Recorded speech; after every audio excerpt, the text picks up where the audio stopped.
Welcome to the Slop Farm. Enjoy the video. You begin by powering the Marshall headphones and forcing pairing mode so the iPhone can see them. On the headphones, hold the power button until the LED blinks, which signals discoverable state. On your iPhone open settings, tap Bluetooth and keep the menu open. This prevents iOS from timing out. Make sure airplane mode is off and disconnect other Bluetooth devices to avoid interference. Once the LED blinks and iPhone shows available devices, you're ready for the next step.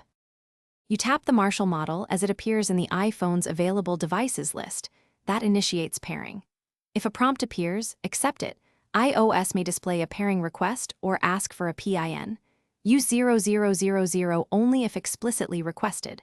Once paired, iOS will show connection status and may request permission to use the headphones for media and calls.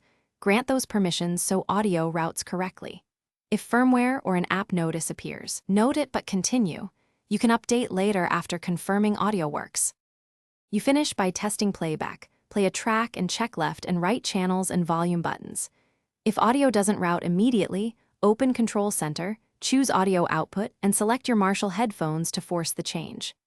For intermittent issues or no connection, reset the headphones per Marshall's procedure. Power off, hold power for X seconds to reset, then repeat pairing. This clears stale pairings. If problems persist, restart your iPhone and try pairing again. That often resolves link. Thanks for watching. Consider subscribing if we helped you today.